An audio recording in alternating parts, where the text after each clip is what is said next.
Hey, it's Lynna Rayner of LynnaRayner.com, career strategist, speaker, and coach. And in this video, I'm going to teach you 3 tips in order to answer the tell me about yourself interview question the right way so that you can stand out in front of hiring managers and ideally land more job offers. Now, before we begin, there are a couple of ground rules that you need to know before you can develop the perfect answer to this question. Rule number 1, do not talk about your personal or family life. When someone asks you, tell me about yourself, they're not actually asking you to tell them about your personal life choices and the mistakes that you've learned from and how you got here as a human being. They're not actually asking you to tell them about yourself. They're actually asking you to tell them about your qualifications, your experiences, as well as why you're a good fit for this role. That's it. They just want to know about your professional background and experience in a nutshell.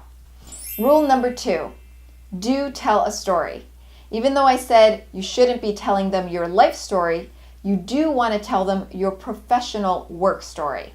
I'll get into details about this a little later, but essentially a good professional work story means that it needs to be engaging, compelling, clear, and complete.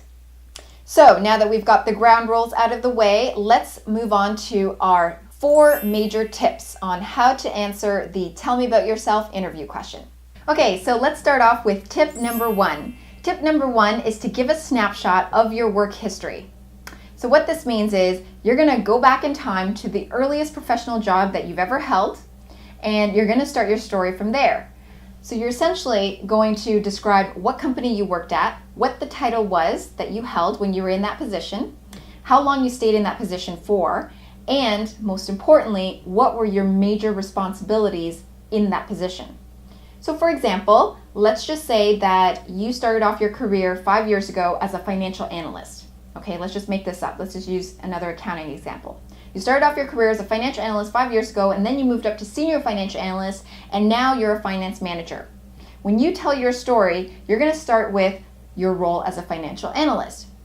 And you're going to say something along the lines of, I started off my career as a financial analyst 5 years ago with XYZ company, where I performed full cycle accounting duties, month-end close procedures, and assisted with budgeting and forecasting on a monthly basis.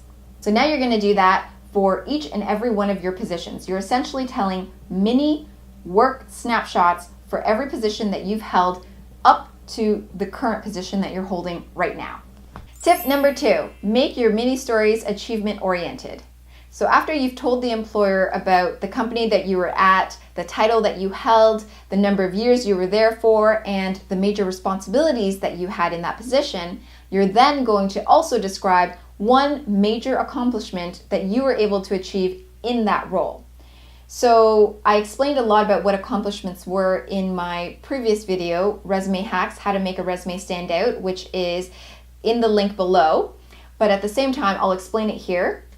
An accomplishment is any time where you have saved time, saved money, improved processes, improved profitability. I mean, anything where you've done something that has created a quantifiable, ideally quantifiable result for your company or your department. So to add on to our example, you would say, in that role, a major accomplishment I'm most proud of was that I was able to reduce the time spent on month-end procedures by developing an Excel model which automated a major accounting process. This resulted in a time savings of approximately 1 day per month. So you'll do both this tip number 2 and tip number 1 in conjunction with each other for every single position that you've held. Now on to tip number 3. Tell the employer what you know about this role.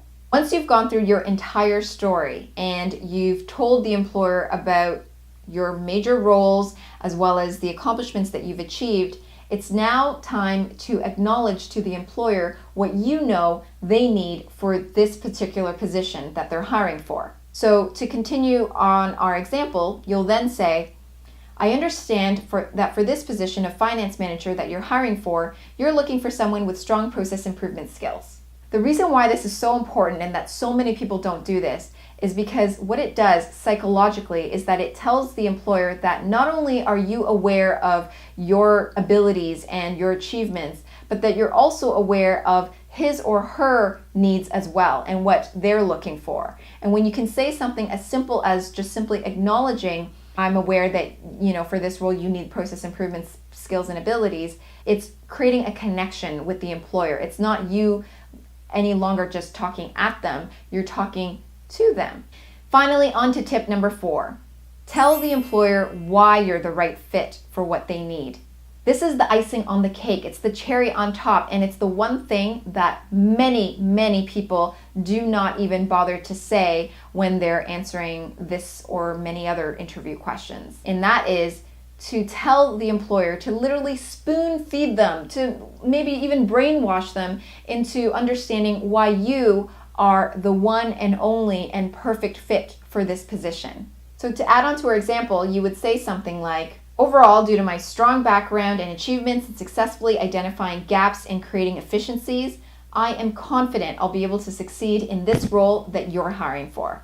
You need to tell the employer why you're the right fit for the job. If you don't end off with this, it's going to end off on a flat note. It's going to not be the most stellar response. It's just going to sound like everybody else's response. But in this case, you are making it very clear and specific, even without them having asked you why you're the right fit. You're literally just feeding it to them and telling them, I'm the right fit for the role, above all else. So now you know how to answer one of the toughest interview questions, but do you know if your resume stands out enough that you'll even land the interview in the first place? If not, then feel free to download a free copy of my 10 Ultimate Resume Hacks cheat sheet, which is located down below. The link is right there. Feel free to click on it, enter your email, and I will for sure send you a copy.